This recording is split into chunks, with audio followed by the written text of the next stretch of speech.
The movie begins with a serene, yet symbolic scene of a swimming pool. As swimmers struggle to stay afloat, pushing against the water, a man sits quietly in one corner, submerged beneath the surface, holding his breath. This man is Goyo, the story's protagonist. His mind drifts back to a simpler time, painting in the golden wheat fields, a faint smile tugging at his lips. Suddenly, a woman emerges from the water and reports Goyo's odd behavior to the coach. Irritated, the coach storms over, commanding Goyo to get out, warning him that he'll drown if he keeps this up. Goyo, lost in thought but obedient, apologizes and slowly pulls himself out of the water, leaving behind the solace of his quiet rebellion. The scene then transitions to Goyo preparing for his day. He meticulously dresses, his attire is sharp and deliberate. As he sits down for breakfast, he quietly takes his medication, a daily routine that hints at something deeper. On his way out, he runs into a woman, Saula, a pianist. With concern, Goyo gently teases her about her drinking habits before wishing her a good day and continuing on his way. Afterward, he steps out into the world, where life begins to stir around him. While waiting at the bus stop, his attention is drawn to a woman struggling to tame her unruly umbrella. As he watches her battle the wind, soft, sweet melodies begin to swirl in his mind, filling the moment with a quiet, unspoken beauty. Goyo reaches work and meticulously counts each step of the stairs he takes. He gets to his office and exchanges pleasantries with his colleagues. It is revealed that Goyo is a young autistic museum guide. While working, he is shocked to see the same woman from earlier, and the melodies return. Later, the woman can be seen walking down the street to her house when a man, Miguel, stops her. It turns out that he is her husband and just came out of prison. While he was away, she changed the locks at the house, and their kids won't let him in. She admits that she ordered the kids to not let him in, and that he is not allowed at home anymore. He gets furious, but leaves. She gets in and hugs her son, who is worried. It turns out that she has two sons, Kuti and Tato. On the other hand, Goyo remembers the moment he saw her at the bus stop and started to paint. He stops when Saula arrives, who is happy to see him painting after many years. He tells her about the woman and how she works as a security guard at the museum. Saula asks about her qualities that made him paint again, but his reply is short. She is beautiful. Unimpressed by his answers, Saula leaves, ordering him to come for dinner. While Goyo imagines the woman, she sits by her Tato, talking about his father. She tries to assure him that his father loves him, but he is sad because Miguel always loved Kuti more. She laughs, saying that this is because the two of them are similar, and that is why they get along. The slamming of the door indicates the arrival of Kuti. She leaves Tato in bed and goes to see her firstborn. She inquires about his whereabouts because he was supposed to look after his brother. He gets furious, and she tells him to move in with his father or girlfriend if he cannot assist at home. She tries to reason with him by telling her to not become like his father. When he doesn't respond, she leaves. Alone in her room, she smokes a cigarette, trying to calm down. The next morning, Goyo starts his day as usual by going swimming. After swimming, he carefully follows his routine and gets to work. At work, he tries talking to her but fails miserably. His day goes by without any serious event, as per usual. But after work, for the first time ever, Goyo breaks his routine by following her. He follows her to the subway station, struggles upon seeing so many people, but musters up the courage to follow her inside the metro. Thinking that he is harassing her, she shows him her middle finger. The speed, the noise, everything overwhelms him. And when the metro suddenly stops, Goyo begins to panic and vomits on the floor. Unable to breathe, he quickly gets off at the next stop. Later that day, Saula can be seen sitting in the kitchen talking to a man, Matuti. She tells him how Goyo got home and showered, and it is weird because he never showers before eating. She is worried because he is acting strange and panicked. Matute suggests that something might have happened on his way home. Saula isn't happy because Goyo is finally getting hold of his life. Matute goes over to Goyo's room and finds him sitting on a sofa. He tells him that he is making pasta, but Goyo doesn't respond. Sighing, Matuti goes over and sits next to him, asking the reason for his behavior. Goyo admits that he scared a woman today. She started working at the museum a few days ago, but has never looked at him. But today, when she did, he scared her. He tells Matuti about his experience at the subway and how he ruined his first impression. Matuti calms him down by saying that it was pretty normal and that he could bounce back from it. The scene then shifts to the woman getting home. She finds Tato doing his homework, while Kuti is missing once again. It turns out that he moved out. Goyo finally comes out for dinner and sits down next to Matuti. During dinner, it is revealed that the three of them are siblings. After dinner, Matuti and Goyo head out for ice cream, and this is when he tells Matuti that the woman's name is Eva, and she is between 47 and 50 years of age. He is surprised because she is way older than Goyo. He then says that she hasn't noticed him, maybe because she has a difficult home life. He also admits that the last time he had a crush on someone was 4 years ago. After listening to his story, Matuti advises him on how to handle the situation. The first step is to apologize to her and have a small conversation. The next day, at work, Eva is in her room with a fellow colleague, Lucy. When Goyo arrives, she goes full ballistic and tries to attack him, but Lucy intervenes. She tries to calm Eva down by introducing Goyo. Finding this as a perfect opportunity, Goyo explains himself and the situation, apologizing for scaring her. He then introduces himself by his full name, Gregorio Villanueva, and leaves. After he leaves, Eva admits that she feels embarrassed for flipping him off. Lucy tells her to calm down and to be nice to him the next time she sees him. Eva gets back to work, and this time says hi to Goyo upon seeing him. Later, he sees her in a park, and when she tells him that the subway is closed till 8 p.m., he offers to keep her company. The two of them go for a drink, and Goyo tells her about himself. She is impressed by his education. She then tells him that she wanted to go into medicine, but was only able to study up until middle school because her father passed away. Now that she was looking for a job, she ended up at the museum. While she talks, he looks at her, and music starts to play. He then compliments her by comparing her to a painting by Van Gogh. When he starts telling him about the painting and the painter, she is stunned and calls him an encyclopedia. He then walks her to the subway, and before leaving she gives him a kiss on the cheek. Back home, while he paints, he tells Matuti about his meeting earlier and how Eva called him special. He is worried that she might think he is a weirdo, but Matuti tells him to chill. Since he has work to do, Matuti hangs up the call, and Goyo keeps painting. Suddenly, Saula arrives, questioning if Eva is as pretty as he shows in his painting. When he doesn't respond, she comments that she would like to know Eva and leaves. That night, before going to sleep, Goyo scrolls through Eva's Instagram and baits to her picture. On the other hand, Saula and Matute can be seen having drinks. She suggests that they should go talk to Eva and tell her about Goyo's condition. He tells her to calm down, commenting that she might have figured it out already and that they should let Goyo live his life. The next day at swimming, he once again holds his breath underwater and comes out only when the coach catches him. He leaves, follows his precise routine, and gets to work. At the museum, he finds a kid looking at the paintings. He goes to talk to him and finds that he is Eva's son, Taito. He apologizes for wandering alone, but Goyo is okay about it. The two of them become friends instantly. On the other hand, Evan is in the locker room with Lucy, getting ready to leave. She is worried because she has no idea what to do with her life since everything is falling apart. Lucy tells her to take one day at a time and that everything will fall into place. When Eva comes out, she sees Goyo and Tato sitting in front of a painting talking about it. Tato tells him that he will be president in the future, and Goyo calls it an excellent plan. When they see Eva, Tato compliments how Goyo knows about every single painting in the museum. She thanks Goyo for entertaining her son, and they leave. Since it is the weekend, Goyo doesn't have to work, so he goes to a football match with Matute with headphones on.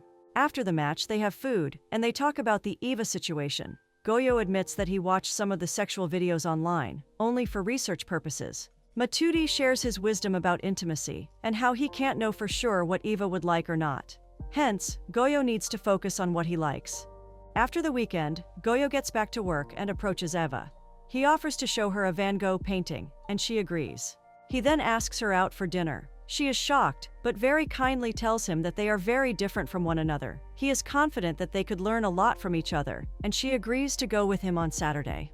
Back home, Eva goes through the outfits she could wear at the dinner. But when Tato arrives, he thinks that someone has passed away for her to take out her black dress. She tells him that is not the case, and that she is going out with a friend on Saturday. The next day begins with Goyo going swimming. On the other hand, Eva tells Lucy about the dinner plans. Saturday finally arrives. While getting ready for dinner, Goyo calls Matute for his advice. After that, he gets ready and starts waiting for Eva. When she arrives, he welcomes her inside. She is completely in awe of his house and compliments it. The two of them sit down for dinner and make small talk about paintings, nature, and other things they love. After having their meal, he cleans up and goes to the kitchen to get dessert, while she heads over and plays some music. They head over to the living room, where they have dessert, and she drinks wine. He doesn't drink, admitting that it makes him feel bad. This is when he reveals that almost everyone in their family has alcohol issues, and the results are not so good. That is why he stays away from it. During their conversation, it is revealed that Matuti and Saula are Goyo's half-siblings, from their father's first wife. Eva then fills him in about her life, her 2 sons, and her husband. She confesses that she was in love with her husband once, but things didn't turn out well for them. After having wine, she starts to loosen up, and they dance to a song. During dancing, he tells her that he has Asperger's, but it doesn't bother her. She leaves to go to the bathroom and smokes a cigarette. Finally feeling a bit better, she comes out and finds Goyo missing. She starts to look around for him and overhears him talking on the phone about her. Following his voice, she finds herself outside his room. There she is surprised to find a painting of herself, and soft melodies play. Goyo spots her looking at the painting and apologizes if the painting offended her, but she embraces him tightly, feeling touched by his gesture. She starts looking around the room and lies down on his bed. She then asks him to join her. Hesitant at first, Goyo agrees and lies down beside her. She holds his arms and wraps them around her. After a few moments, she leans in and kisses him. Goyo is happy beyond measure and kisses her back. They spend the night wrapped up together, making love. The next morning, Goyo wakes up and finds Eva getting ready to leave. He offers her breakfast, but she declines it. Hence, he decides to call a cab for her. Before leaving, she thanks him for the wonderful time and leaves. On her ride home, Eva contemplates the events that happened in the past 24 hours, not having any idea what awaits her. She gets home to find Tato in a conversation with Miguel. She is angry and tells him that he cannot come back into their lives. This infuriates him, and he starts shouting at her. The two get into a fight, while Tato tries to stop them. Not able to take it anymore, Tato tells Miguel to leave, resulting in a fit of fury, he injures Eva and is forced to leave by Tato. After he leaves, Tato starts crying, but Eva comforts him. A few tears escape her own eyes when she sees her bleeding nose and broken phone. On the other hand, Goyo goes to the football match with Matuti and tells him the details about his date night. Goyo even counted the times Eva smiled and laughed. Matuti calls his date a success and advises him to wait for her to reach out before making any move. This worries Goyo because he asked her to text her upon reaching home, but she never wrote back. He tries to voice his concerns to Matuti, but he is too busy watching the game. Angry, he leaves, forcing Matuti to follow him out. Once out of the box, the brothers get into an argument, and Matuti calls him selfish. Matuti then calls him stupid for believing that he is in love after having sex for once in his life. Annoyed, he leaves Goyo standing alone and goes back to the game. On the other hand, Eva is cleaning up the mess Miguel made when Kuti comes back. Seeing the bruise on his mom's face infuriates him, but she calms him down. She tells him to come back home and engulfs him in a tight hug. Meanwhile, on his way back from the football stadium, Goyo gets calls from Matute, but he never picks up. He heads over to Eva's place, and she is shocked to see him. He also brought a kite for Taito and a little plant for Eva as a gift. He asks about the bruise on her face, but she lies about it. While Eva is busy preparing drinks for Goyo, Kuti bombards her with questions about her relationship with Goyo. Instead of answering him, she orders him to shut up. After setting up the kite, Taito, Goyo, and Eva head out to fly it. They spend some precious moments together, enjoying. Later, when he gets back home, Matuti is angry at him for ignoring his phone calls, but Goyo keeps ignoring him and diverts his attention towards Saula. But things start to go downhill when she finds out that Eva is married and going through a rough patch in her married life. Saula warns him to stay away from Eva because it is dangerous, and her husband might end up hurting Goyo. Sensing his annoyance, Matuti tells him to go rest.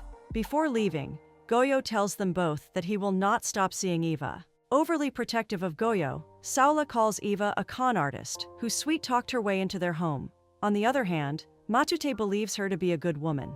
Ignoring his comment, Saula makes up her mind to go and talk to Eva. Goyo, on the other hand, goes through Miguel's social media accounts, gathering all the information he can. The next morning, he visits Miguel's workplace, a car wash. He goes on to talk to him about Eva's injury, but things don't turn out so well.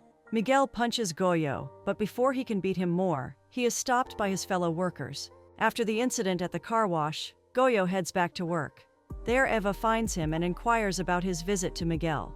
She gets angry and snaps at him, saying that whatever is going on between her and Miguel is none of his business, and that she doesn't need rescuing. She blames him for making things worse for her, saying whatever happened between them on Saturday night was a mistake. She calls herself stupid for using him and comments that she is selfish, but the two of them are not together. Hearing what meant love for him was nothing for her, Goyo begins to panic. She tries to make him understand that she cannot give him what he wants, but he doesn't understand. Feeling overwhelmed, Goyo decides to leave. He quickly gets out of the museum, panting, and walks straight into the oncoming traffic. Unable to take it all, he screams and faints. The scene shifts to Goyo lying unconscious in the hospital while Saula and Matuti sit beside him. Saula decides to pay Eva the long-anticipated visit. She goes out and finds Eva waiting outside the room. She sits down next to her and tells her that whatever happened could have been tragic. After knowing that Eva knew about Goyo's condition, Saula accuses her of not caring about him. Eva admits that on that night, she felt swept away by her emotions, and even though she knew she was wrong, she was unable to stop. Saula blames Eva for hurting Goyo and leaves. Saula goes to a secluded corner near a window to smoke cigarettes. Matuti arrives and finds her there. Saula believes that Goyo tried to kill himself, but Matuti, on the other hand, is convinced that it was nothing more than losing control. Scoffing, Saula blames Eva for putting a curse on Goyo and bewitching him. But now, since she had a talk with her, Saula is sure that Eva won't disturb them anymore. Matuti isn't happy with what she did, but she doesn't care. Later, Goyo's mom, Magdalena, can be seen arriving at his place. Saula welcomes her in and takes her to meet him. Goyo is lying awake in his bed when Magdalena arrives. She tries to comfort him by saying that time heals all wounds and he will also move on. But Goyo tells her that he will never forget Eva. Time begins to pass. A few days later, at Cootie's football match, his whole family is present to cheer him on. Meanwhile, Goyo cannot seem to move on. Magdalena tries her best to cheer him up, but nothing works. The next day, Eva asks Goyo's fellow tour guide about him and finds out that he is still on leave. That night, before Saula heads out for her concert, she and Magdalena get into a little argument about how to treat Goyo. They don't agree with each other's way of treating him, with Matuti siding with Magdalena. It is revealed that Saula hates Magdalena for leaving Goyo and for not being the perfect mother for him. On the other hand, Magdalena states that she wasn't able to give Goyo what he wanted because she never understood him, because she was never included in this family. She admits that after her husband's passing, she didn't know what to do, so she ran away. As tears fall down, she confesses to being selfish and guilty. Not knowing what to do, Saula leaves. After she goes, Magdalena begs Matuti to help her understand Goyo, not knowing that he just listened to this whole conversation. On the other hand, Eva misses Goyo. On her way home, she sees Goyo standing at the subway station but dismisses it as a misunderstanding. Not knowing that it was actually Goyo, she headed towards her home. Meanwhile, Goyo is caught by Saula stalking Eva. She tells him to forget Eva since the two of them are totally different, but he doesn't want to listen to anything against her. He starts shouting, saying that Saula doesn't know Eva and what she is going through. All that is happening to him is not Eva's fault. Saula takes a deep breath and says that she is worried about him, but Goyo refuses to accept, saying if she cannot accept Eva, then he cannot believe that Saula actually cares for him. After another tiring day, Eva gets home and begins to cry. The next morning, Saula takes the first step at peacemaking and offers Magdalena to take breakfast to Goyo, but she refuses and lets Saula go. Later that evening, Magdalena comes across Goyo, lost in thought, his eyes fixed on the painting of Eva. She gently praises his artwork, but there's an unspoken understanding between them. Together, they head out for Saula's concert. As Saula's fingers dance across the piano, filling the room with a haunting melody, Goyo's mind drifts, pulling him back to the moment he first laid eyes on Eva. Waves of emotion crash over him, too powerful to ignore. After the concert, unable to contain his turmoil, he heads straight to the swimming pool. Still dressed in his tuxedo, he wades in, immersing himself completely, holding his breath as if trying to drown the overwhelming feelings inside him. Then, with all the pain and longing welling up in his chest, he lets out a primal scream, though the water swallows the sound, leaving him alone with his heartache. The following morning, as Goyo quietly prepares his breakfast, Magdalena approaches him with news. She's leaving that very day. He listens, offering her a calm but distant response, simply wishing her a safe journey. The silence between them lingers, filled with everything that remains unsaid. That evening, as the rain pours down relentlessly over the city, Goyo carefully packs his painting of Eva and heads out with a determined heart. He returns to the very place where he first laid eyes on her, and at that moment, he makes a decision. With purpose in his steps, he walks towards the museum, and, as fate would have it, he sees Eva emerging from it. She freezes in her tracks, utterly taken aback by his sudden presence. Goyo, his voice filled with vulnerability, asks if the night they shared meant nothing to her, and if it was a mistake. Ava, her eyes soft with emotion, silently shakes her head, telling him all he needs to know, without saying a word. The movie concludes with a heartwarming scene of the two standing in the pouring rain. Goyo gently reassures her, telling her she's not flawed, she's simply lost sight of her own worth. He reminds her of the incredible woman she truly is, even though she can't see it herself. In that tender moment, Goyo confesses his love for her exactly as she is, embracing every part of her. Overcome with emotion, she wraps her arms tightly around him, and for the first time, after all they've been through, Goyo finally allows himself to smile.